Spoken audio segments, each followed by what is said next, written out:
Okay, so the first task for attending this session was having a notepad and pen with you. I hope you are ready with that. So now we will go into this particular session. Okay, the whole structure of the session we will try to understand. So now you just write down, why do you want to become a civil service officer? So that the first and foremost question you need to ask yourself. You may be getting a lot of answers from others. If you can actually search in the YouTube, you will get a lot of answers. Why people are preparing for this examination, why they wanted to become a civil service officer. But you should have an answer for it.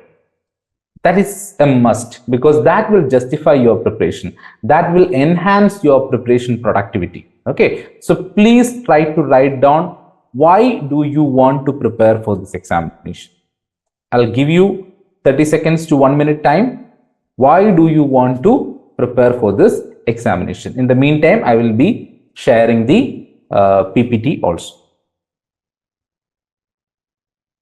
I hope my PPT is visible. So if it is visible for you, can you please put it in the chat section if it is visible?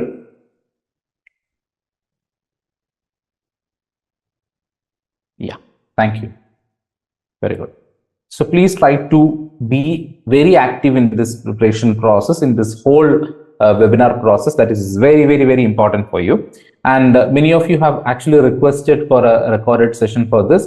So if you are watching this recorded session also, you can actually do this. Okay, because many have registered for this and not joined the live session. So they may be waiting for the recorded one. So when you're watching this recorded session also, please consider it as an interactive one. Please consider it as a live session that you are actually attending.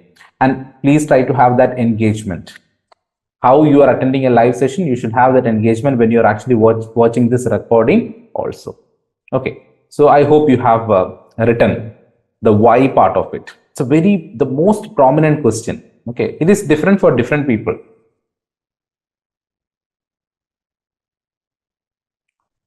So this is the question I wanted you to answer. That is reasons to pursue the civil service examination. Multiple reasons are there. There are certain general reasons. I will actually tell you what are all those general reasons. But apart from that, why you want to prepare for this? It may be very personal. It may be like you have watched an inspiring story, or you have watched an inspiring movie, and then you wanted to become a civil service officer, or you have interacted with a civil servant and then you're inspired by that. Or like you are actually getting motivation from your parents or your friends or in-laws, and then you want to become a civil service officer. It might be very, very personal for you. So what is that? You just write it down, and you need to make it very strong. That intention, you need to make it very strong. Okay, that is what is required. Okay, I hope all of you have written. I don't want you to read it because it's strictly personal. Whatever you are writing, I wanted to ensure that you are writing it. Okay, you are participating in it. I just want to ensure that only. But make sure that you participate in this activity. Okay. So reasons to pursue civil service examination, I hope you have written. Now let's go through some of the important reasons. Okay, general reasons. Prestigious career. We all know about civil services. That is considered to be one of the prestigious career in India. Then opportunity to serve the nation. Okay, you are becoming a civil service officer and you're becoming a civil servant. So what is the duty of a civil servant? To serve the nation. So that is a great opportunity. Then diverse career opportunities. We will see what are all those diverse career opportunities, because it is not civil service examination, it is civil services examination, which means multiple services are involved in this. Then the job security part. Okay, when you are entering into a government job, you know that you are secured. Okay, the financial aspect of it, you are secured. You have that job security aspect, because when you're working in a private firm, there is always a security dilemma. You'll feel like, okay, whether I'll get fired or not. So these questions will always come to our mind. But in the government sector, most of the times our job is highly secured. Then leadership and decision making. It's a right opportunity for you to make decisions. In many of the jobs, you can see that they cannot make decisions, but they can follow certain decisions. So decisions will be taken by officers and people will be following that. They are also workers. They are also government employees. They are also private employees. They actually follow the instructions and decisions of others. But here in civil services, you will get a lot of opportunity where you need to show your leadership skills and you need to take decisions. Very, very, important and significant decisions. Decisions during emergency times. All these things are really, really important in the life of a civil service officer. Then influence and impact you can create. That is very important, because why many people are actually wanting to become a civil service officer, because they have actually seen people serving the country. They have seen people impacting many people. Okay, thousands of people they are actually impacting. Millions of people. There are civil service officers who have actually influenced and impacted millions of people. So you are getting that opportunity to influence and impact others. Then the financial and the social benefits. So being in the civil service, you are getting a lot of benefits, especially financial support and also social benefits, because that's all part of the job. Then the professional growth and learning. Okay, the process for civil service examination, like you are all going through that, the process. Okay, it's a step-by-step process. So it is not only this process. After you enter into civil service also, you still have to learn a lot. You need to update yourself every day. You need to be really, really updated. Then only you can become a part of this this career. You can become a part of this government, part of this executive. So it is very, very important that you need to learn. So continuous professional growth is actually a part of the civil services job. Then diverse work environment. So when you become a civil service officer, you are not getting posted into one single designation. You will be getting opportunity to become a part of various departments. You will become posted in various places. Okay, you have the opportunity to visit multiple places and serve people living in those regions. So always our objective is to serve the people, to help the people, to assist the people. So during that process, you will get a diverse work environment and the sense of fulfillment. I've already told you that it is kind of a social service that we are actually doing. We are serving the public. So when you are actually serving someone, you can actually feel that, okay, if you are helping someone and if you see that that person is happy, or their demands is fulfilled, or their needs are actually fulfilled, and you are a part of it, or you are the person who is responsible for their happiness, then that sense of fulfillment is really, really important. Okay, when as a teacher, I have also this sense of fulfillment when I see the happiness in the face of students. When I see that, when I am actually looking at the faces, I can see that whether they have understood the concept or not. Because if it is not understood, we can see that confusing face also. So if I'm seeing a face like, okay, they understood the concept, they're happy, then that will give me a lot of fulfillment, sense of fulfillment that you will get in this service also. And apart from these features or these factors or these reasons, there are a lot of other reasons why you want to become a civil service officer. One is the power. Okay, you are actually entering into a powerful job. You can make a change in the society. That power is really important. Then the prestige that you are actually getting, the respect you are getting in the society. Not only you, your family will also get the respect, right? Like if there is a civil service officer in your family, you will be really proud about it, right? So you will also get that respect. So that is also very, very important. And you can make your parents happy. You can make your relatives happy, your friends happy, okay, your partner happy. So everything is actually possible when you are actually entering into a service like this. And that is the reason why this examination is considered to be one of the challenging examinations in the country, because it gives us a lot of merits, a lot of advantages. So when you're getting a lot of advantages, when you're getting a lot of opportunity to serve this nation, you have to go through a screening process, a very tough, challenging screening process. That is why this preparation journey is like this. So now you have got some more points regarding your reason behind preparing for this examination. So I hope it is clear. So if you have written down the reason, the why part of it, always this question is very, very important. In the beginning stages, you will not understand the necessity of this question, but when you are actually going through the process, no, this why, this reason becomes the catalyst for your growth. This reason becomes the productivity factor for you. If you are not committed, if you do not have a proper why, if you do not have a proper reasons why you prepare for this examination, then in the journey you will feel like you are tired. You will feel like, why I should do all these things? Why I have to go through all these things? So these kinds of thoughts and questions will definitely come. So make sure that you have a proper, powerful and individualized reason for you to prepare for this examination. Okay, so I hope this part is very clear. Very important to write down the why. Okay. Now, let me tell you, before entering into the deeper aspects of the preparation, let me tell you some categories of learners. Aspirants, learners, or whoever it is. It can be applied to any kind of examinations or any kind of aspirant. Okay. So 4 categories only I have chosen. There are many other categories also, many other types also you can see, but I have chosen 4 important types or categories of learners. 1, not serious. Category 1, this is a combination of not serious, not practical and motivated by others. So what is not serious? You are not serious about the examination. You are not taking action. You don't want to take action. You're not serious. You will think like, okay, this examination, no, we have 1 year more. So I will actually prepare during the last stages, like maybe in the last 2 months or 3 months, I will prepare and then I'll clear this examination. This may be your attitude. Not serious about it.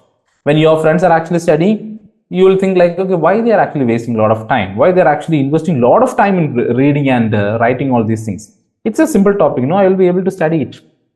So these kinds of, thoughts will be there in a non-serious candidate, when not practical.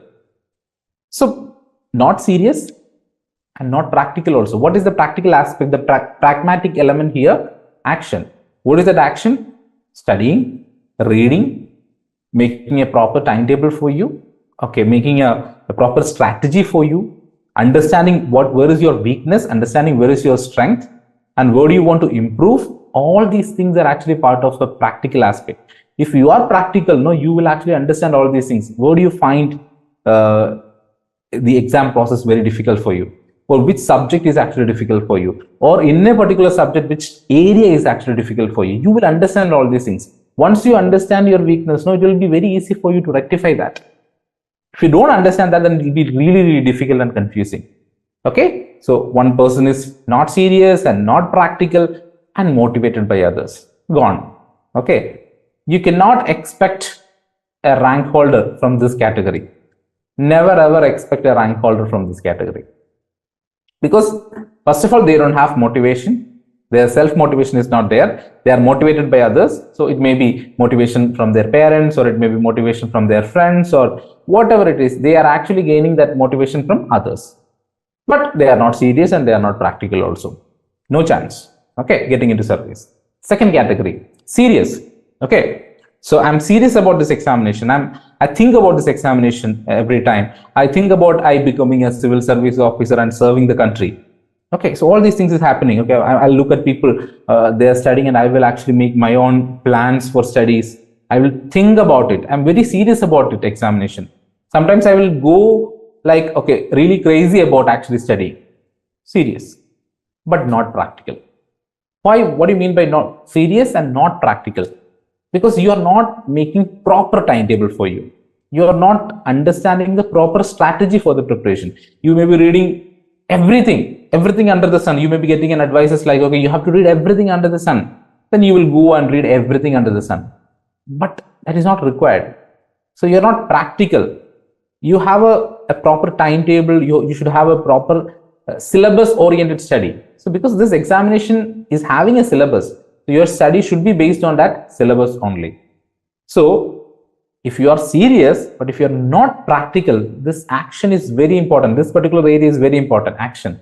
If you're not taking action, and if you're motivated by others also, then also this is very, very problematic, and you cannot see a person like this in the civil service rank list. Then the third category, they are serious, they are practical. Practical means they take action, they know what to do, they know their weak points, they know what they want to improve, they know what resources they need to follow. All these points, they have a clear idea, and they are also motivated by others. Absolutely fine.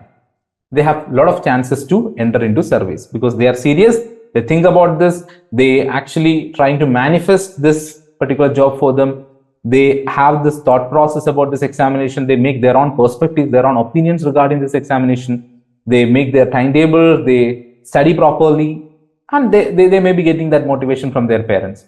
Absolutely fine. So they have a lot of chances to get into service. But there is one important category, that is serious, very practical, and self-motivated. It's a powerful combination. You are serious about this examination, you know what to do, you can understand your weaknesses, you will take the right action, you have a proper timetable to deal with this examination, everything is clear, you take the right decision at the right time, right action at the right time, and you have that self-motivation. You don't need to wait for others to motivate you. When you are down, you are actually waiting for others to get that motivation from. No, you know that why you are actually preparing for this. That's why I asked you to do that exercise. Why do you want to become a civil service officer? If that why is strong, no, then it can be connected with your self-motivation. If you are self-motivated, you have your chances are really high. I can say that 100% chances is there to become a civil service officer.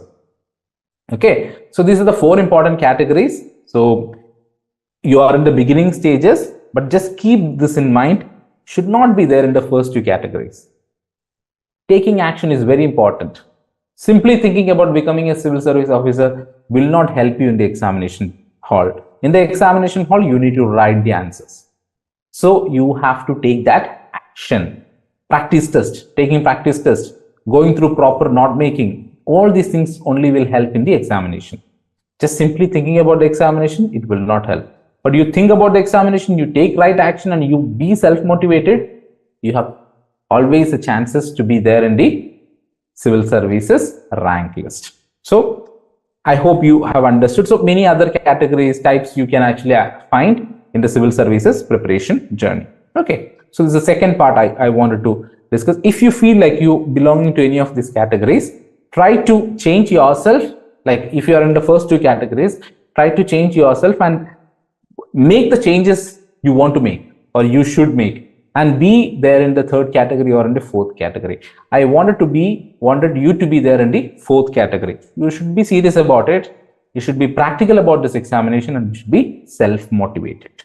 Okay, I hope that part is also clear for you.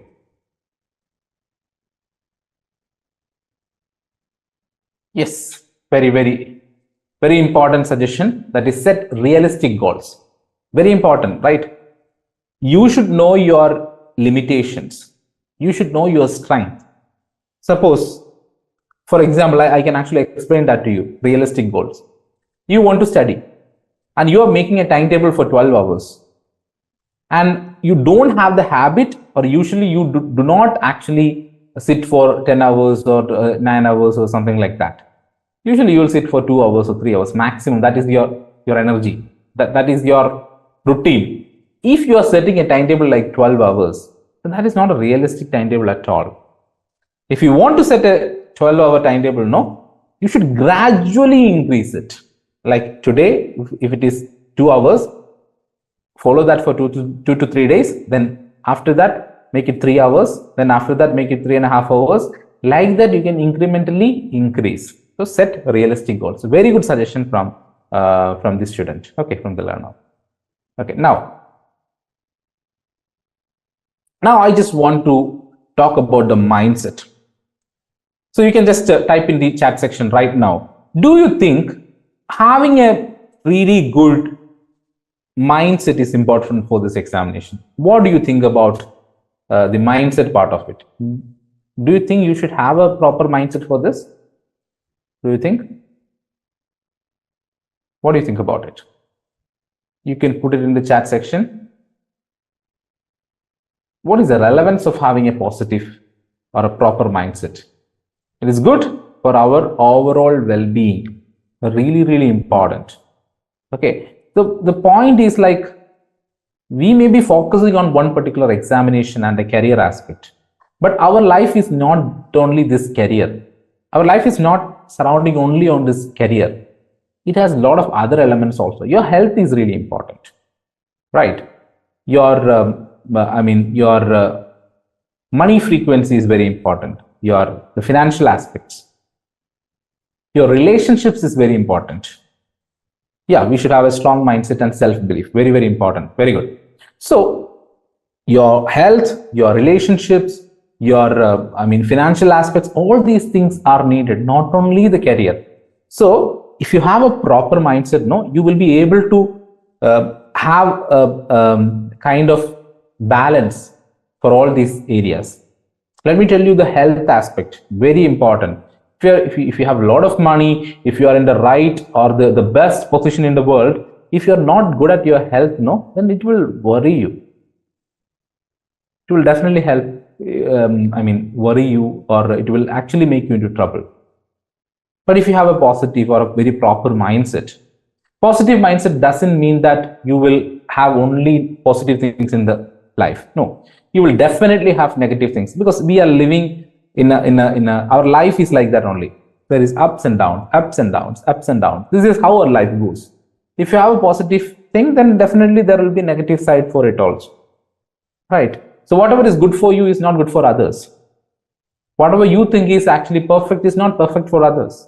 So same like that, like the two sides of the same coin, we have positive things and negative things will happen. But if you have a proper mindset, no, what will happen is you can overcome these negative things really fast. Already our student has actually put in here, helps us overcome stress. Stress is a kind of a negative feeling, right? So how you can actually overcome this? If you have a proper mindset about it, right? Now I'm going to check your mindset. I'm just asking only 5 questions. Just put it in your notepad. I will give you the instruction. Okay, so you need to mark on a 1 to 10 scale. 1 to 10 scale. So 10 is like the highest one. You agree to that. 1 is the lowest one. You do not agree to that. Okay, so this is like the highest part and the lowest area. So suppose I'm asking a question like, okay, what do you think about becoming a civil service officer? You have a very positive aspect regarding it. You always think about it. You want to become a civil service officer. So your thought is more aligned towards 10. Okay, you think about that examination often. You want to become a civil service officer. You want to serve this country. Okay, you can actually put it in maybe 10, 9, 8 or whatever it is, the higher side. The lower side is 1, 2, 3. Okay, so this is how you need to mark it. Now, let me show you that. The first question you need to answer. Do you believe that self-confidence is essential for this preparation process? If you agree to this, you can go up to 10. If you don't agree to this, you can actually be there in the least areas, 1, 2, 3 or something like that. Okay.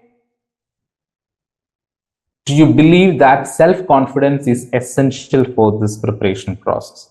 I hope many of you will be giving that 10 or 9 or whatever it is, because you believe that self-confidence is needed, not only for the preparation, for everything in our life, we need confidence. Second question is very important. Okay, and I just want to know the answer for this. You can actually put it in the chat section. Do you think your marks in 10th, 12th or graduation will impact your performance in the examination? A tricky question, right? Okay. Do you think, because many people have this thought process, that's why I'm asking this. Do you think your marks in 10th, 12th or graduation will impact your performance in the civil services examination?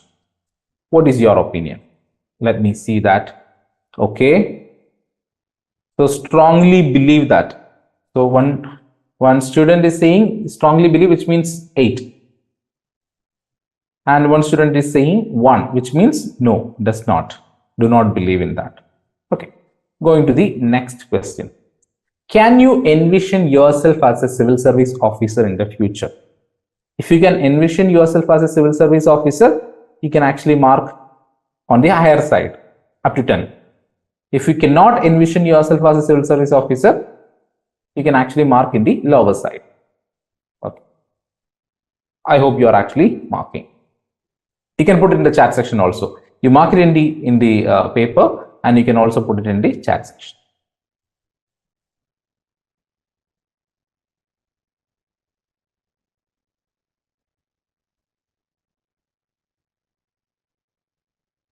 Yeah, very good. Okay, I'm getting really good answers actually. Thank you. Now, do you believe that your current knowledge determines your entry into civil services? Your current knowledge or your current level of performance is determining your entry into civil services. What is your opinion about it? Are you believing on the higher side, or are you believing on the low? You do not believe in that area. On the lower side, you can actually give the answer. Okay, very good. So it is 1. You can go up to 0 also. Absolutely fine. Okay, 0 is no, not at all. How would you rate your commitment and dedication to the exam preparation process? How would you rate? Because only you can tell you what is going on through your mind, right? So how do you rate? Do you think you are on a higher side, or do you think you are on a very lower side? Okay. Yes, on a lower side. Actually, lower side means below 5. It is actually kind of a lower side. You need to improve that, right? Now, let me explain it. 1, do you believe that self-confidence is essential for this preparation process? Yes, definitely. There is no doubt in that. You need to agree to this. 10 out of 10 is what I'm expecting. Without self-confidence, no, you cannot do anything. Okay, you may study everything, you may go through everything in the syllabus, but if you're not confident enough, you will mess up that in the examination hall. You will confuse everything, and you will actually enter into trouble in the examination hall. So mindset, the self-confidence part is really important. Second one, your marks in 10th, 12th or graduation will impact your performance in the examination. Absolutely not. Why your marks in 10th, 12th or graduation should impact in the performance in the civil service examination? Just you can use your common sense. Like right now you may be thinking like that because you are actually valuing yourself based on your previous performances. Like suppose you have got really less marks in 10th standard or 9th standard or 12th standard or graduation, you will feel like, okay, I'm not the right person for this exam. I'm not the right person for this profession, because you have that complex. You have that feeling like, no, I'm not capable enough because in the past I couldn't prove myself. But I'm telling you, the moment you are actually starting your preparation, no, if you are confident in that moment, that is more than enough for you to clear this examination. From that moment onwards, whether you're actually putting your effort, whether you're studying properly, whether you're making a proper strategy for this examination, whether you're committed, that is what is important. Your previous marks does not matter. There are people who have actually failed in 10th or 12th and who have actually cleared civil service examination. That proves that your previous or your past performances will not affect your entry to civil services. Okay. The third one, can you envision yourself as a civil service officer in the future? Very important question. Why I am asking this question? Because it's all about our mindset. If you cannot envision yourself as a civil service officer in the future, you have some negative beliefs about you. You may be thinking like you are not competent enough. You may be thinking like you are not worthy of it. So you need to improve on your self-love. You need to improve on your self-respect area. You need to improve on your self-confidence area. Because it is just a thought, right? You can be there in the future. You can think like you are a civil service officer and you're serving the society. You're signing the documents. Absolutely no problem in that, right? So you should be able to envision that. Okay, so that shows the proper mindset. Now if you're not able to do that, no, absolutely fine, because that's because our pattern, our emotional pattern, our thought pattern, because all these years we were actually living with that habit only, with that emotional pattern only, with that energy frequency only. So if you want to make a change, no, you can actually slowly make a change. You need to believe in yourself, and you need to say to yourself that yes, I am a civil service officer. I can definitely become a civil service officer. Okay. Now, do you believe that your current knowledge determines your entry into civil services? Absolutely not. Your current knowledge means you're maybe studying your academics part, or you may be reading for civil service examination, everything. Okay, your current aspect. If you're not competent in the current knowledge area, you may think like, no, I'm not good enough to prepare for this. I'm not worthy of this exam. But that is not the proper way. The moment you are deciding to write this examination, from that moment onwards, if you are keen about gathering more knowledge, if you are keen about understanding more important concepts, that is more than enough. There starts your journey. Okay, so please understand this. Now, the last question: how would you rate your commitment and dedication to the exam preparation process? Your commitment should be on a higher level.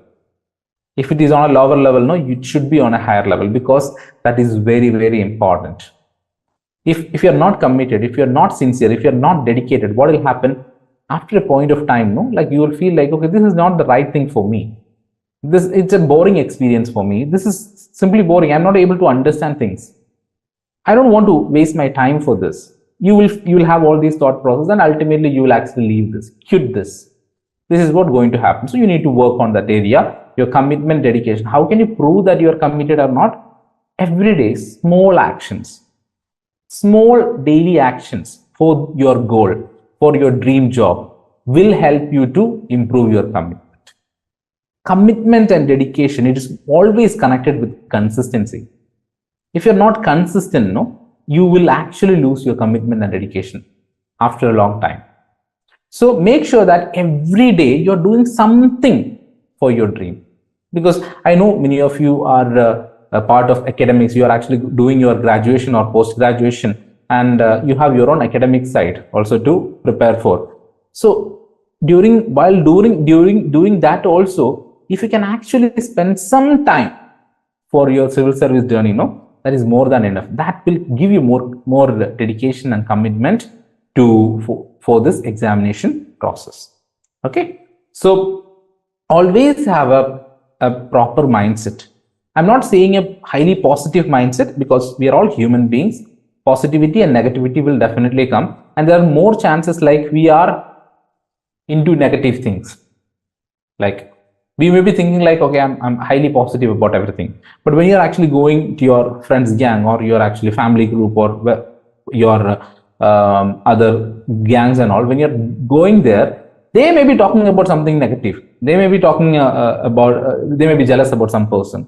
They may be talking something really bad about another person. So ultimately we are also becoming a part of it.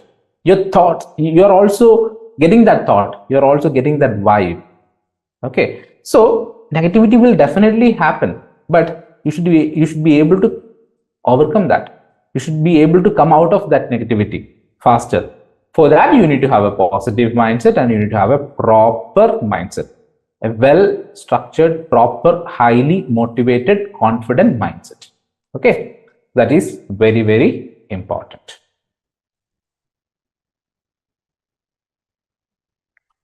So this is the answer for it. That is your thoughts.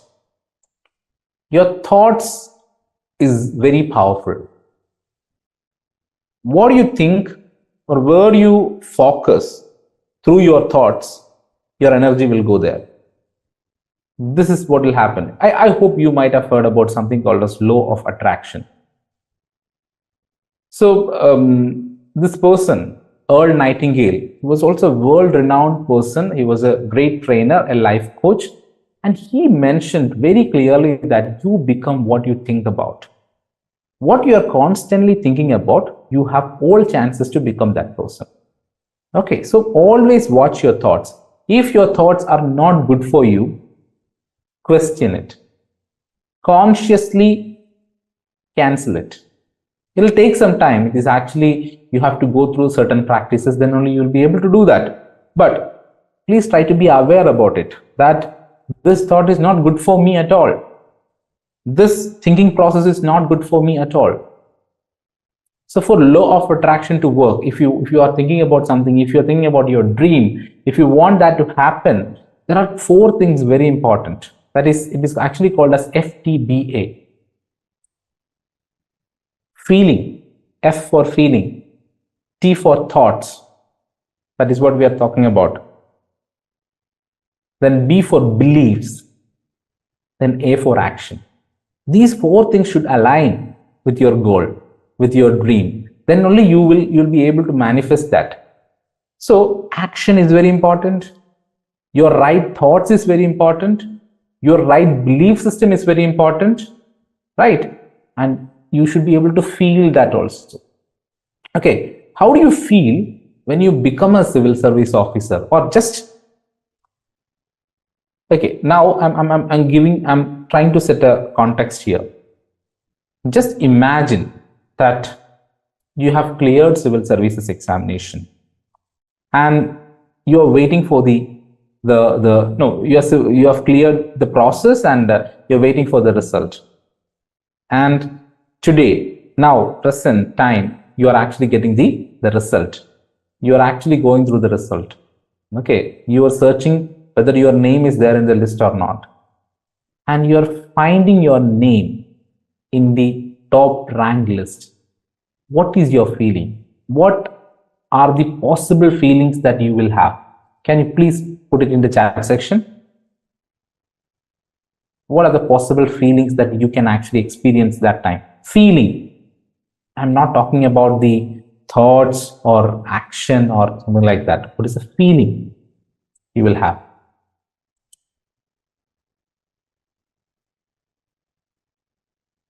You can put it in the chat section.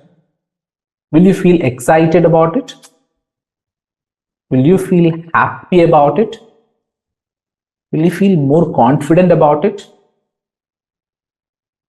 You will definitely feel that, right? Because once you are in the list, you will have all these feelings. But now, when you are thinking about becoming a civil service officer, you may not get that feeling, but you should be able to get that feeling. If you can close your eyes and think about that situation, you will get that feeling. That much powerful is our mind.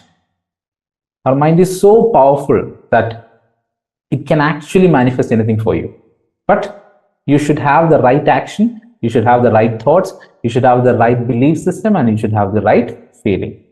Then it will definitely happen for you. Okay, this is actually based on the law of attraction. I have read a lot of books regarding law of attraction. I have attended many sessions regarding law of attraction, world-renowned lectures I have actually gone through. So from all these things, I could understand that these things are really, really important. And if you use your common sense also, you will understand that many of your present situation, if you look at the present situation and the scenarios, you can see that maybe before months, like 2 months or 3 months or 1 year, you may be thinking about that. Whatever things are happening in our life, sometime before you have actually thought about it. So it is actually getting manifesting in our life. I'm not saying everything, but many of the things are actually happening in that way only. So if you want to have a proper job, if you want to have a proper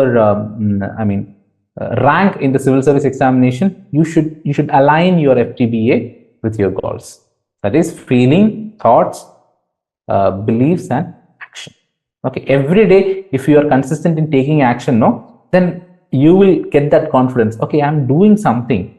When you read newspaper, I will tell you a very small exercise that you can actually do. Read everyday newspaper, you will be confident.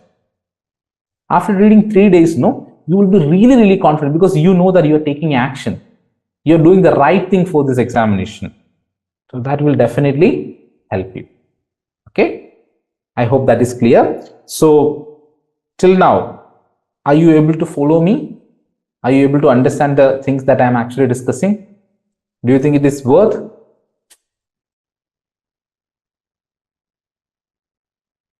Do you think it's a needed session for you? Yeah.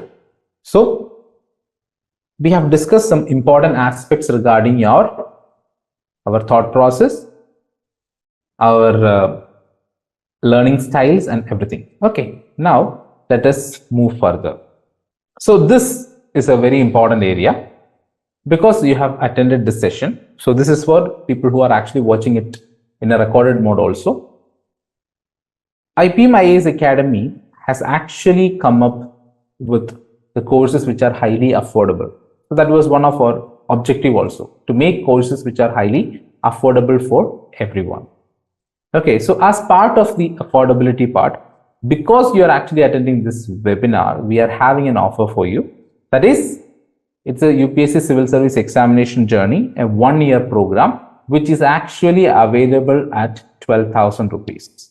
The total cost of this particular program is 12,000 rupees only. It is a completely pre-recorded videos. All the classes are actually pre-recorded in nature. So, and it is all topic specific. So you need to understand that very clearly, because when you're attending a session, mostly a session will be 2 hours, but here it is topic specific. We are actually covering topics which are based on syllabus only, which you will get a lot of time. You will get the notes itself, because we are using the notes itself for actually explaining it. Okay, so you will understand the concepts really easy. So if you look at UPSC Civil Service Examination course, you will be able to find more than 1,200 videos in that, short videos. 1 year, in the span of 1 year, you will be able to finish it. I'll say that you will be able to finish it within 6 months itself. Okay, and then again 6 months you will be able to do the revision also. Okay, now the most important aspect is this program is right now available in a, because to make it more affordable for everyone, it is actually affordable. It is actually available in a installment mode also. That is, you can actually make the payment in 2 installments. Okay, when you're joining, you can actually make a 6,000 rupees installment, and then again after 1 month you can actually make the second installment. So it will become more easy for you to gain knowledge, because there are many students who are actually struggling to prepare for this examination only because of the fact that they are not having that finance aspect with them. So that is the reason why we are providing this particular course. So you can check the IPM IAS Academy website. In the, not the website, the application, you will be able to see UPSC Civil Service Examination course at 12,000 rupees, and the strategies for effective IAS preparation also, that is common for everyone. You can go for it. And there is a course for prelims and mains 2026. If you want to write 2026 examination also, there is another course available. Okay, but I'm telling you that this course is it has covered everything. It has covered everything for you. You can actually learn at your own comfortable place. Wherever you are, you'll be able to learn. Okay, so we'll be sharing the course link in the groups itself. You can actually go through it. Okay, coming back to our discussion again. Now, 5 mistakes you should avoid. When I'm telling 5 mistakes, I am going to explain this also, how you should actually follow this. Okay, what are the 5 mistakes? As a beginner, these things you should not make. These mistakes you should not make. 1, ignoring NCERT textbooks. You don't have the luxury of ignoring NCERT textbook. It is very important in this examination. Skipping daily newspapers. No chance. You do not have the opportunity to skip. Using too many resources. You can use it, but the problem is you will become more confused. So please don't use it. What should be our objective? Our objective should be covering the topics. Okay. It is not like only for one subject I'm actually going through 5 books or 5 textbooks. No, that is not the way you should be studying. Focus on one textbook. Make sure that you cover whatever topics there in the syllabus properly through that particular book. Or if you feel like in that particular textbook it is too tough to understand, then you go for another book for that particular topic. So always make these resources as references. One particular book should be your study book, and the other books you can actually keep it as a reference. Don't try to learn from everything. Make sure that you learn at least learn the first learning or the first revision you actually learn with the help of one particular book or two books. Textbook I'm talking about. Then after that, if you want to upgrade your knowledge, if you want to add more knowledge, then you can go for it. In the beginning stages, if you are going on with multiple resources, you will be confused and you will not actually finish any of these things also. You will be halfway.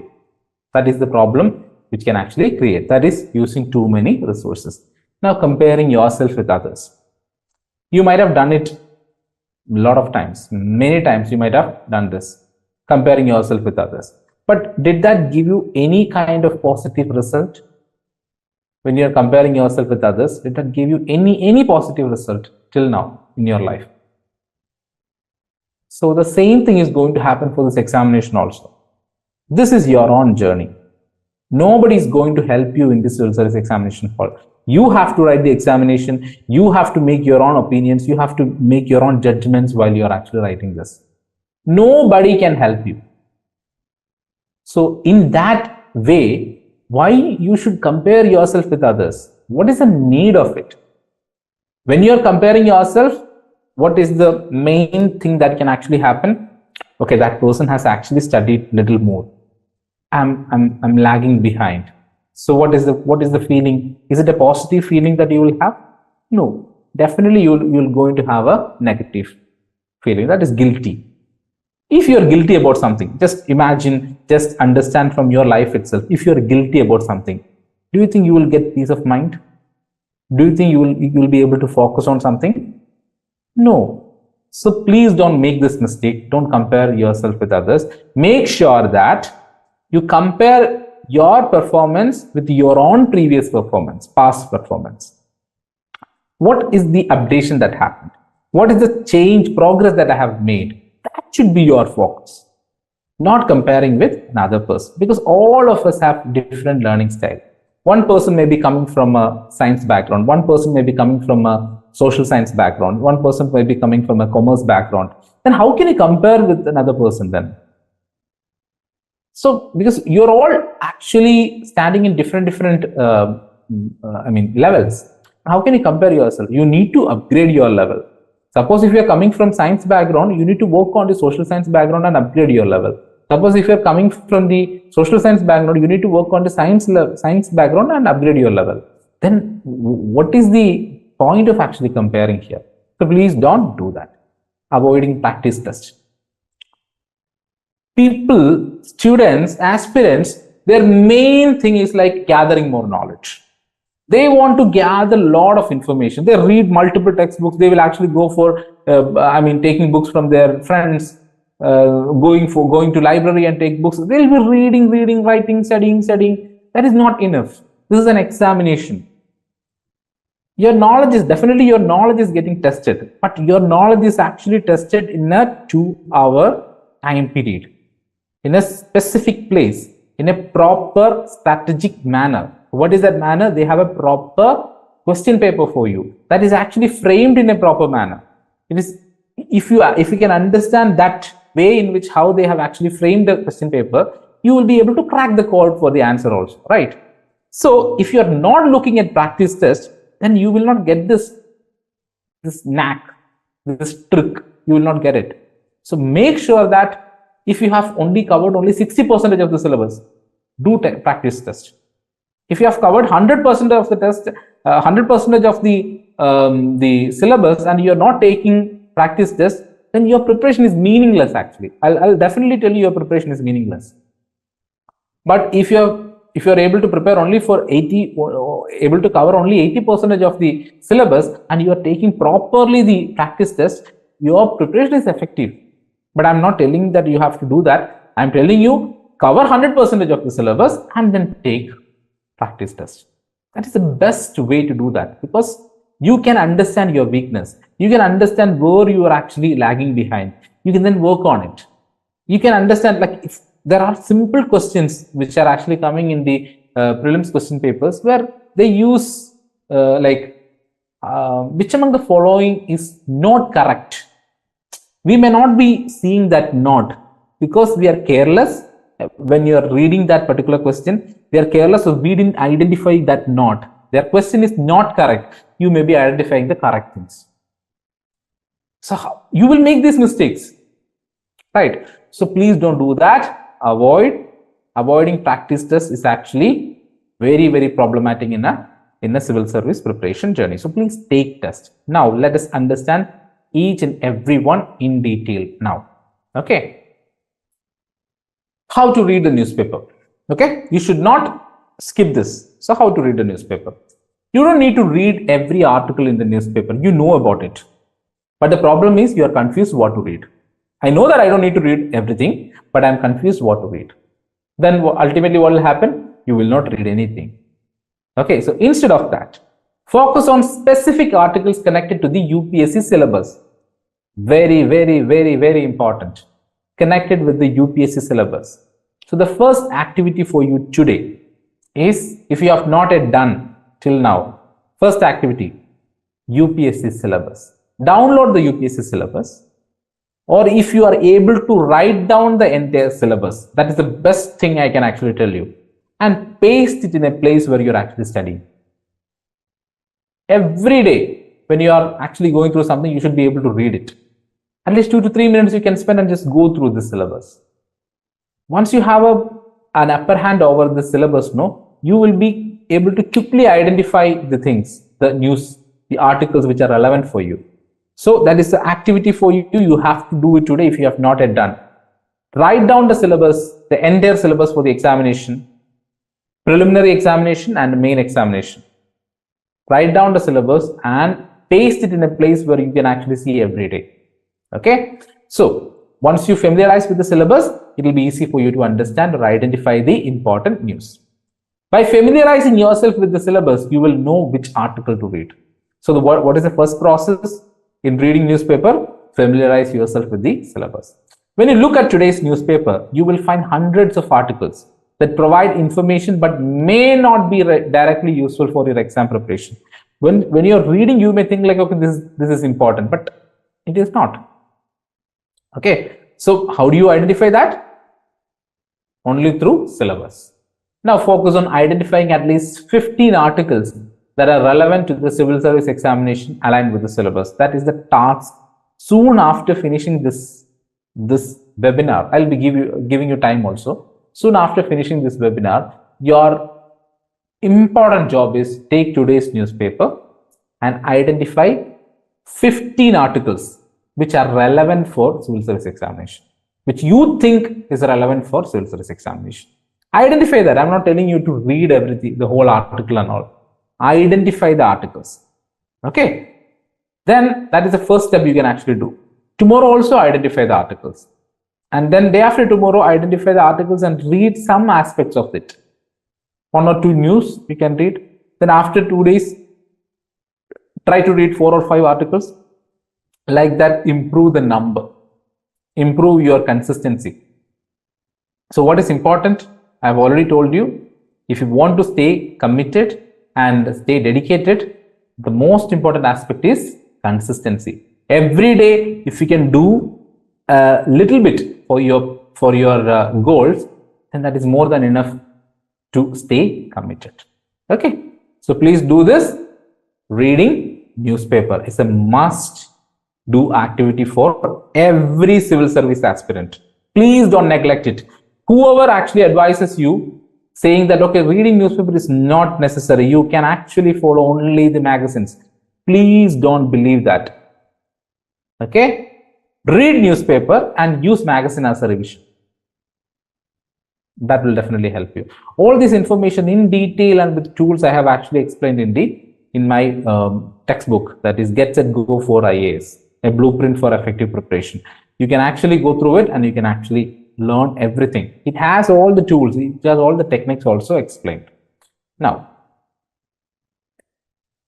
how to read NCERT. Another important major foundational element for the civil service examination. How to read NCERT. Very important. You cannot skip this one. So NCERT from class 6 to class 12, very important, necessary. You have to understand, you have to read it. There is no, escape from this. Now, the problem is, should I read and complete 6th standard? Then I will be moving to 7th standard. Then I'll be moving to 8th standard. Is that the process? Is that the right process? Students used to ask me this. I'm telling you, that is the worst idea. That is the worst way or manner in which you can actually revise the NCERT. Instead, what you have to do? You have already finished your graduation, or you may be going through your graduation, which means you have already completed 12th till 12th. Now, you don't need to go in a class by class manner. You just focus on the topic only. Topic. Start by reviewing the textbooks and examining the content sections. Identify where similar topics appear in higher level classes across all subjects. Take one subject at a time. Okay? Read class 6 topics. Just see after class 6, where is this topic getting explained again or repeated again? Identify that. If it is getting repeated in another class, no, read that. I can give you an example. Class 6 history. Ancient history is covered in class 6. In ancient history, one particular topic is Indus Valley civilization. Class 6, you are actually learning that in that particular chapter. Now, please don't go to the next chapter and read Mauryan Empire. Please don't do that. What you have to do is, from there, jump to class 12, because the continuation is there in class 12. Read that topic, the Indus Valley civilization topic. So what you're actually getting, you are getting a thorough understanding. First, you're actually making the foundation, because for a class 6 student, do you think they will explain everything for them? No, they will actually introduce that concept to them, which is important for you also. You just get introduced to that particular topic and then get the advanced information from class 12. Then you're a master in that. Again, do the same thing for all the subjects. You will be able to master the NCERT, because you will study NCERT. Otherwise, what will happen? No, you will lose the continuity. Suppose you are finishing class 6 IVC, then going to the Vedic civilization and then Harappan civilization, you are finishing that. Then you are going to the 7th class. 7th class, they are dealing with medieval history. 8th class, they are dealing with the modern history. Now you lost connection with IVC, that is Indus Valley civilization. Now again, when you are actually reading it in the 12th standard, you have completely lost the connection. Now you will not feel that familiarity also. So instead of that, what you can do is read class 6 Indus Valley civilization topic. From there, jump and read class 12 Indus Valley civilization topic. Finish it. Done. Okay, so this should be the process. How to read NCERT. Now, analyzing the PYQs. It's a very, very important activity that you have to do, analyzing the PYQ. So, why are you doing this analysis part? You are trying to understand the examiner. You are trying to understand the examiner's perspective. The way they think and actually make the question. You are trying to understand that. So please review the question papers from 2024 and work your way backward. Which means 2024, 23, 22, 21, 20. That should be the way. At least 10 years question paper. How you should do that? Take one subject. Okay? Take Indian polity, for example, or Indian constitution, for example. Take one subject, or history, for example. Any subject you take. You're taking that. In the question paper, you will get a combination of questions. If that question is related with GS1, you will get a combination of history, geography, then world history, and all those things will be covered. If you are actually reading about a question paper for general studies too, you will get question from international relations, governance, Indian constitution, and everything. So now you have actually chosen the Indian polity. Now identify how many questions are actually asked about Indian polity. Write down the topic, because that question will be connected to a topic, right? Write down the topic. Question, you write it down. The year you are actually writing it down. Then next year you take it. Just check whether this topic is repeated in that. Next year, just check whether this topic is repeated in that. Apply it for both prelims and mains. Then you will understand one particular topic is keep on repeating in prelims and mains in almost around 6 to 7 years. In out of 10 years, 6 to 7 years, one particular topic is keep on coming. I can tell you an example from Indian polity. Parliament section is keep on coming in the prelims and mains questions also. Which means when you are preparing for the next year's examination, can you neglect that area? Can you neglect that topic? No. Which means you can predict a question also. The exact question you won't be able to predict, but the topic you will be able to predict. I'm talking about one of the most challenging examinations in India. You can actually understand how they are actually making the questions if you are going through the previous year's question paper in a proper manner. It will take some time. You are in the beginning stages. No, you have the luxury of doing all these things. You take time and do it as an activity. In my book, I have actually given you how to do it, the table format and everything. You can actually do it. Very clearly, you can do it. Make sure that you do it in an Excel sheet, because you can use this year, next year, or you can actually send it to others also, which will be helpful for others also. But I'll suggest you, instead of getting it from others, you do it yourself. You will familiarize yourself with the questions. You will also familiarize with the important topics also. So please do it by yourself. Please don't, there is a famous quote from Sachin Tendulkar, no, please don't find shortcuts. No need to find shortcuts, because when you're actually going through it, no, by yourself, when you are putting effort, you're learning it also. It is not a waste of time. You're learning it. And these are some of the important foundational elements or foundational learning things that we need to follow. Okay. So I've already told you about it. Please try to do it in an Excel sheet. Okay. Now, again, you can actually go through it. It is available in the IPM IAS application. You can go through the content section. You will see it is also assigned or aligned in that particular mode only. Okay, General Studies 1, General Studies 2, General Studies 3. You can actually see that in a particular week what you need to do. The second week what you need to do. Third week what you need to do, because it's highly guided in nature. Okay, so please try to go and check that and be there, be a part of this program. It will be the worth of this program is almost around 50,000 rupees, the worth of this program, because it is covering everything. All materials are actually covered in it. All the syllabus is covered in it. So you can actually go through it. I would like you to be introduced to a book that I have actually written, and it is presently available in Amazon. So the book name is Get Set Go for IAS, a blueprint for effective UPSC preparation. So whatever I am actually telling you today, around 30% I am actually covering in this session, but 100% is there in this book. It is actually giving you the tools also to stay motivated, or to how to read newspaper. All these tools are also available in the textbook. So this book is actually available in the ebook form in Amazon. You can actually search for it and you will be able to get it. Okay, I will also be posting that in the posting the link in the group also, so that you can actually avail it. Okay. So what I'm discussing in this book, I'll be discussing about the what is this examination, why you need to prepare for this examination, when is the right time to prepare for this examination, where you should actually find the right resources and guidance for this examination, and how. The most important element is the how part of it. How this examination is actually happening. Okay, that is also covered in this one. Okay.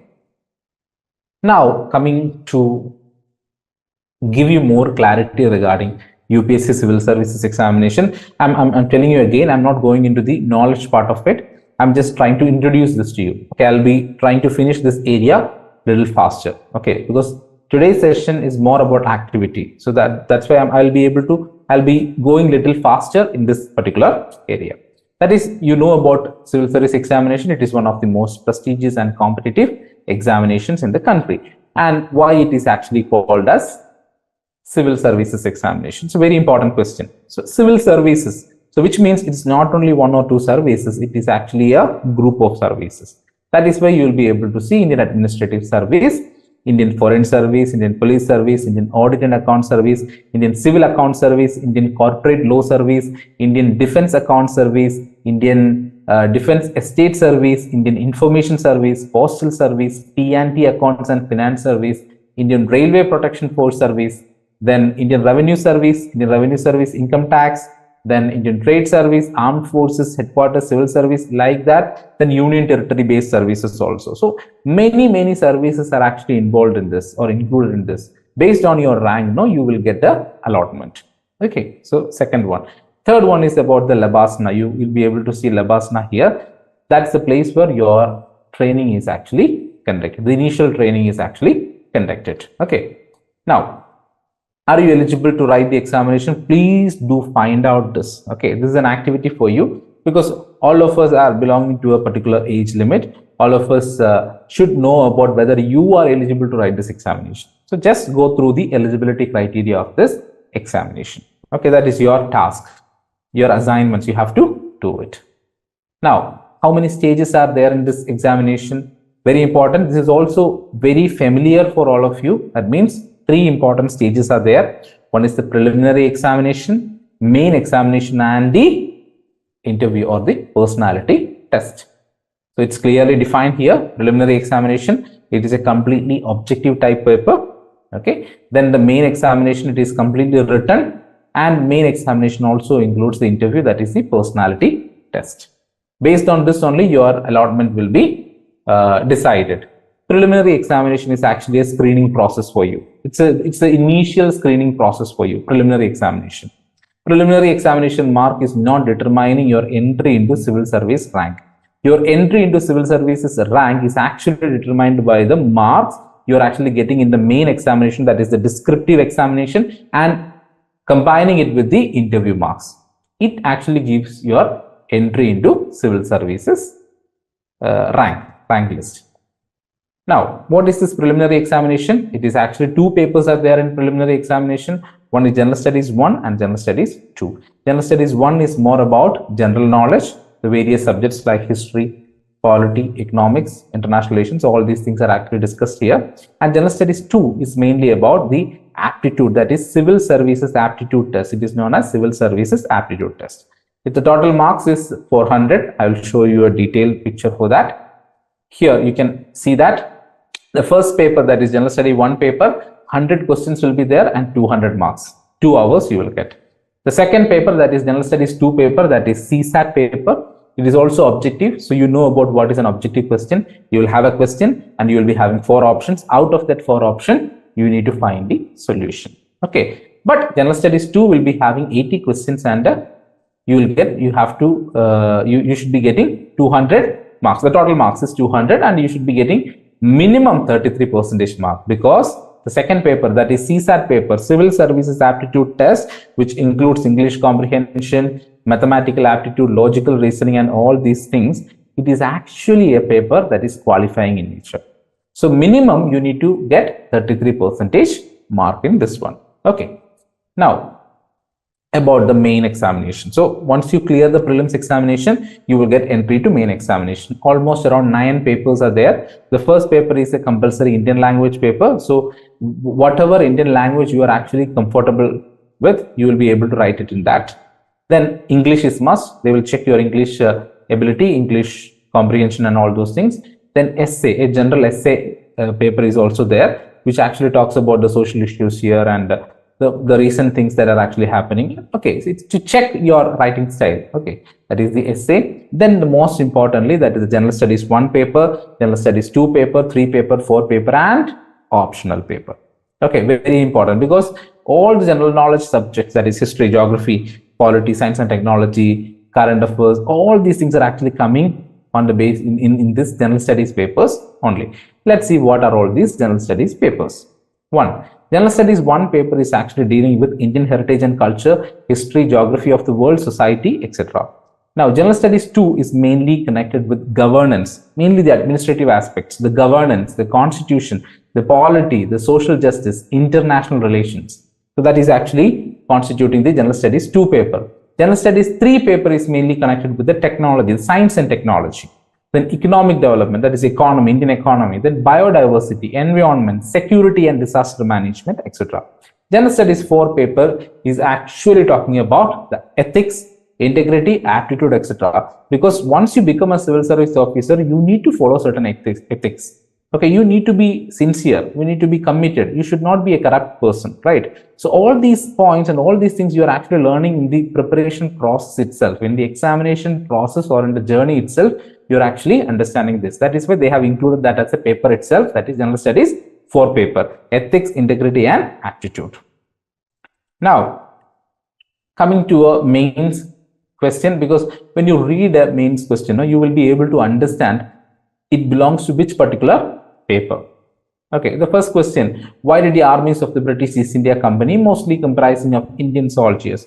When I read this itself, when I talk about the word British East India Company and the Indian soldiers and our army, it is more connected with history, right? So it will be coming in the first paper, that is General Studies 1 paper. Then India is an age-old friend of Sri Lanka. So we are going to talk about our relation with Sri Lanka. It is going to be coming in the second paper, that is the General Studies 2 paper. Yeah, IR, very good, very good. And the third question, examine the potential of wind energy in India and explain the reasons for their limited spatial spread. It is something which is actually connected with the technological aspects, and it most probably it will be coming in, yeah, geography, and most importantly it will be coming in the third paper. Then, why is public-private partnership, PPP, which is actually a part of the economics? You can see that PPP is coming in the part of the Indian economy, which is coming in paper 3. Then explain the causes and effects of the coastal erosion in India. What are the available coastal management techniques for combating the hazard? So the coastal erosion aspects, you can actually learn it in geography also, but most importantly, it will be coming in the environment and in the disaster management area. So you can see that certain topics, you can actually see its application in multiple subjects also. So you need to look at the question. You need to look at the question and then understand, okay, where it is actually coming. But that is not necessary right now, because you are going for a particular paper's examination only.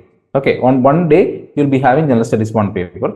On the other day you will be having General Studies 2 paper. So you don't need to worry about it. But I'm just giving you an example how these subjects are actually classified in various General Studies papers. Okay.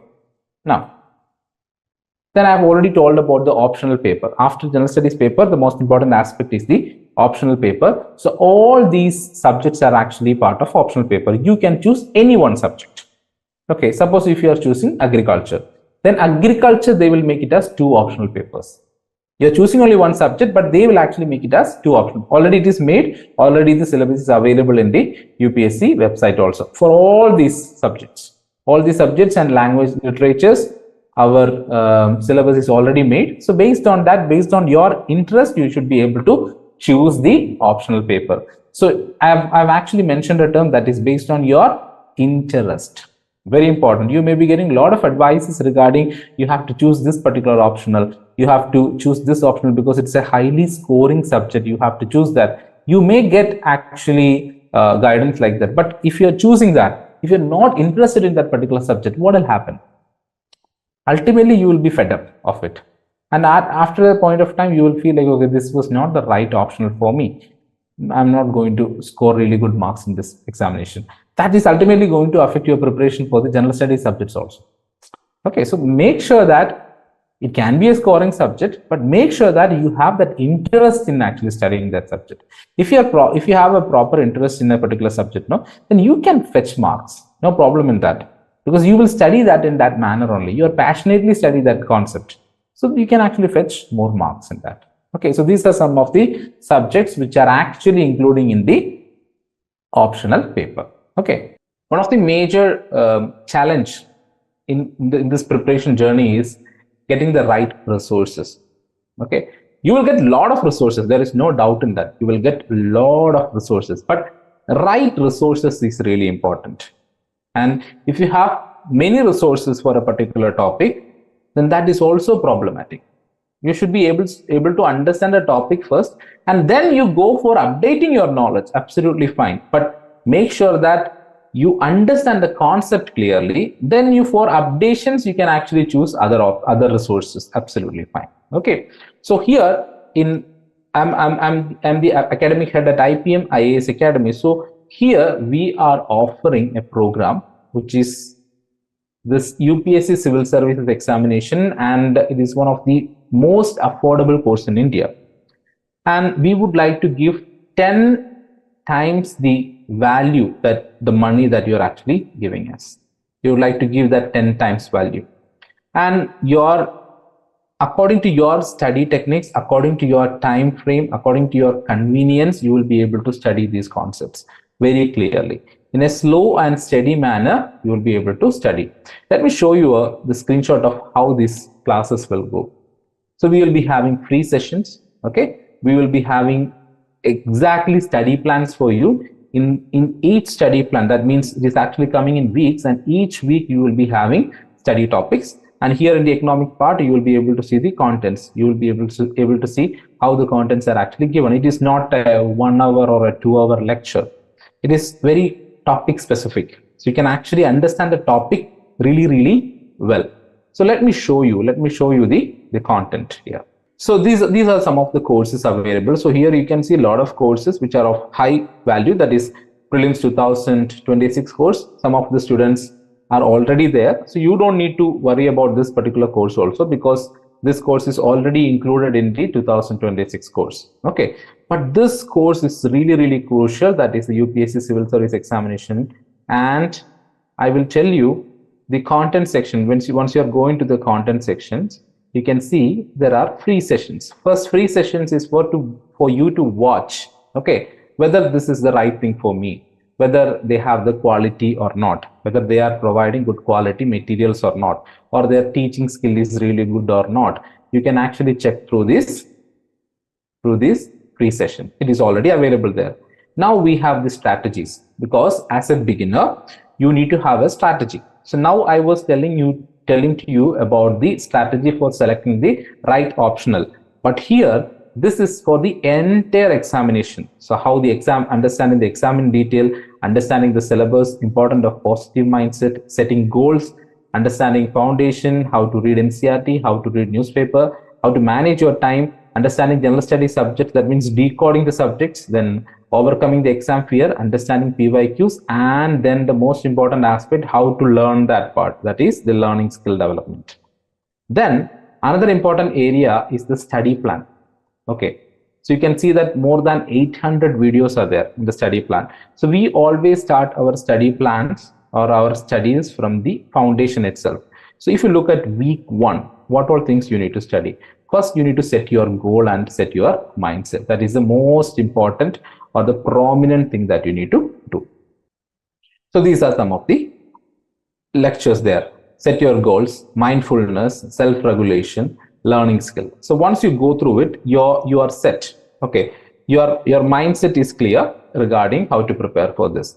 Now you need to go through the NCERT. In the first week, you will be going through the class 6 NCERT classes. So here you can see the class 6 NCERT classes, right? So it's only 11 minutes, 10 minutes or 19 minutes. This is how the classes are arranged, which means you don't need to wait for hours. Okay, you have economic classes. Okay, this is the first week. These are the things you need to finish in the first week. That is most important. Like that, we have every week you will be having subjects. Week 2, week 3, week 4, like that, around 26 weeks are there. In 26 weeks, you will be able to finish the entire study materials. Suppose if you are going through the week 8, okay, these are advanced. After you finish all your NCERT classes, you will be going through the advanced classes. So here history advanced classes are there. So it's actually starting from 60, which means all the other classes were there in the previous weeks. 60, 61, rulers and administration, then Pallavas, then Chalukyas, Sangam age, Chola, Sangam society, Rajaputana, then Palas, Rashtrakuta. So these are the things that you need to complete in that particular week. Okay, so this is all in order only. Then coming to the economy classes, these are all advanced classes. That is history of taxation in India, meaning of tax, direct tax, indirect tax, goods and services tax, banking system, commercial bank, reserve bank. All these things, if you look at, you can see the duration also, 6 minutes, 5 minutes, 15 minutes, 27 minutes, 13 minutes, 14 minutes, which means it is all topic specific. That is the most important aspect. These are all topics, but if you follow it in the right manner, no, if you're actually following it, then that will really help you. So like that, all the subjects, all the general studies subjects are actually covered in this one. Okay, and it is having more than 1000 videos, short and 1200 short and specific videos are there, topic specific videos, which actually help you to cover the entire civil service preparation journey. So these are all regarding the general studies part. Okay, now if you look at geography, I can show you. These are some of the geography concepts: geomorphology, plate tectonics, then interior of the earth, then lithosphere, Earth's igneous rocks, sedimentary rocks. All those aspects are actually covered. So the most important element here is, like I've already told you, we would like to provide 10 times value for your money. Okay, you won't be able to find a course like in this price. So the most important aspect is we would like to give quality training at affordable price. So here you can actually see that the entire course price is 12,000 only, and that too, if you're finding it difficult, you will be able to pay in 2 different installments. Okay, so once you pay the money, you will get the entire course. The first installment itself, you will get the course. Then after that, 1 month after first payment, you can actually make the second payment, and for 1 year you can simply go through these studies, and the current affairs will keep on be adding in this particular section. The current affairs part, you can see it here, the current affairs section. Okay, after study plan, it is completely current affairs only. See, these are all current affairs topics: World Bank, LICO, Tiger, Preventive Detention, Buddhist Council, G7 countries, like that. More than 200 current affairs concepts are already there, and it will keep on adding. Okay, current affairs is dynamic, so it will be keep on adding for you. Okay, so this is regarding the course. So you can always go and purchase this course. One thing that you need to do is you can actually download IPM IAS app, IPM IAS app. In the app, you will be able to get the courses, or in our YouTube channels, no, you can actually go to the IPM IAS application. The links are already available there. Okay, you can go and buy that. Okay, the most important point, that is, what is the skill required for this preparation? So you need to have a skill, and that skill is nothing but it is the learning skill. Okay, how to learn this, how to learn these concepts in a clear and a proper manner. Okay, I'll be going through that in detail because it's a very crucial area that you need to understand. People will not tell you, people will tell you what to learn, what to study and everything. People will not tell you how to study that. That is very, very important. Throughout this session, I was actually telling you how to prepare this. I hope now you have a very clear idea about how to build your strong foundation for this examination, right? So now, coming to the learning skill development. Okay, learning skill. I'm taking only 5 important areas where learning skill is important. Okay, learning skill will actually help you in the preparation process. 5 areas which is actually included in the learning skill. One is foundation building. Okay, foundation is very, very important. That's why I'm always emphasizing on NCERT and newspaper reading. That's a foundation for civil service examination. So make your foundation strong. That is the first part you have to be very clear about. So in that course, that I have actually discussed, in that course, NCERT based classes are already there. NCERT classes. So you don't need to simply go through the entire textbook. Once you go through this, then you can actually make your own way of studying. You will get a lot of support from that. Okay, so make your foundation very strong, because any word, okay, any kind of construction, any kind of things that you look at, foundation is important. For a building, foundation is important. If the foundation is not proper, what will happen? The building will collapse. Exactly like that, if you don't have a learning foundation, if you do not have foundation in mathematics, you will not be able to solve any problems in mathematics, because you don't have the foundation. If you do not know ABCD properly, the alphabets properly, you won't be able to frame a sentence. You won't be able to frame a particular word itself. You won't understand the language itself, the whole language. So this is how, these are all things which are actually foundation. So if you are actually facing any difficulty in learning a particular topic, just don't simply try to pressurize yourself and study that, because it will not help you at all. The only thing that you need to do is calm and quiet, and then try to think like whether I have a strong foundation for this, whether I have gone through the foundation for this particular topic. If I have not gone through that, now take some time and go through that foundation. That will help you. Okay, foundation building is very important. Now integrated learning, civil service examination itself is the process itself is the integrated process, because you are getting a lot of subjects which are highly interconnected. When you're writing the answers also, no, like when they're asking questions also, it is they are trying to connect one type of a subject with another subject also. Application you will be able to see, and you will be also try to find out topics that are actually overlapping in multiple subjects. So all these things proves that integrated learning is a must know element for civil service preparation. You should be able to connect whatever you're actually studying in a particular topic. Geography, when you're actually studying, like when you're understanding the geography, the physiography of the country, India, you should know that that physiography is actually determining the agriculture in our country. That physiography is actually determining the industries in our country, the mineral resources in our country, so which is highly connected with economics, which has its own connection with agriculture. And when it is actually connected with economics, no, economics have its own connection with the power politics. Why we are actually saying that America is one of the superpowers in the world, or once upon a time we have actually said that America and the Soviet Union, they were the most important powers, superpowers in the world. Why we have actually said that? It's because they were actually prominent, and they have a healthy economy. They had a healthy geography, which was actually helpful for improving their agriculture, improving their businesses, etc., especially the industries and all. That is why they remained in that supreme position. So, which means one particular subject topic is actually applicable in other areas also. So, you should always have this mentality when you are studying something, a topic, make sure that you are trying to connect it with other things. For where do you find its application? What do you think this will be useful for? Or do you have a real life connection with this? What is the real life connection it is actually having in a day-to-day life? Try to relate it. Try to relate it. That will actually help you to understand the concept in a better manner. Instead of following the rote learning method where you buy hard things and try to mug up things, and then you are actually trying to recreate it or reproduce it. That is the age-old technique, which is not at all productive at all. Try to understand it. Understanding means you are understanding the context of it. Now, if you are forgetting some of the keywords in that also, you have a picture of it. You can actually frame your own answer for it, right? So that's the importance of understanding and studying. For understanding, integrated learning will be really, really helpful.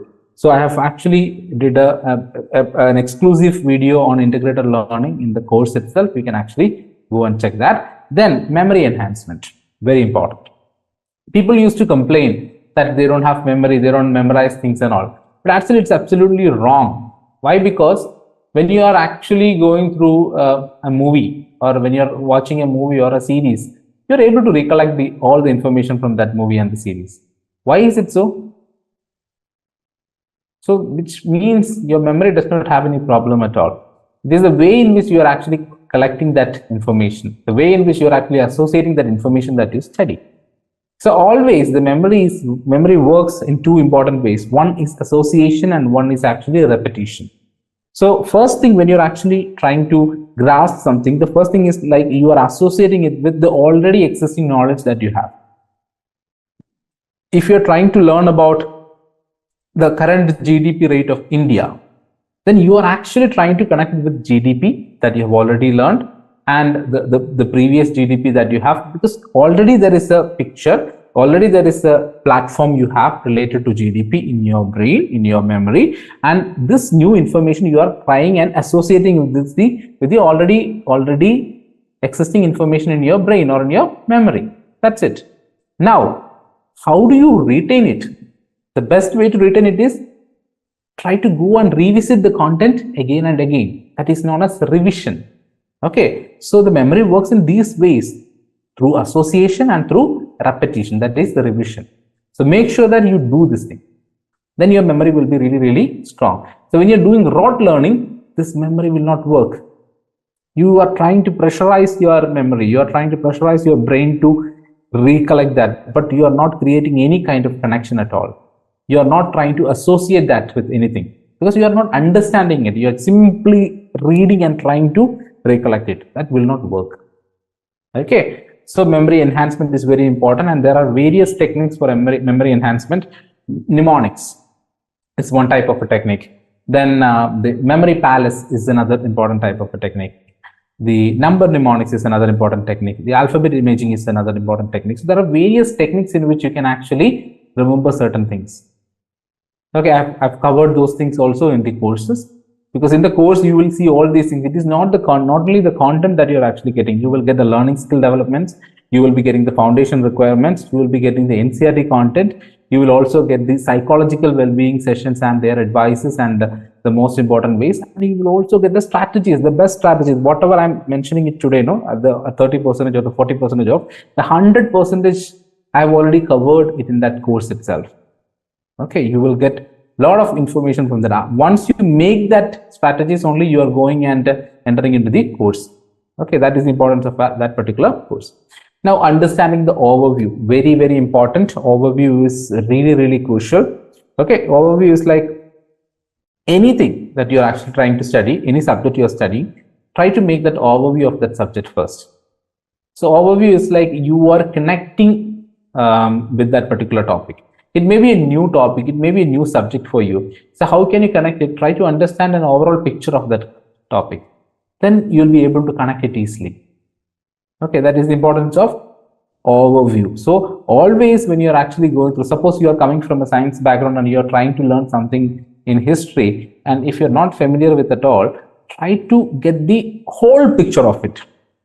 Before reading or going through the book itself, try to get the whole picture from that book. Just try to understand the headings itself.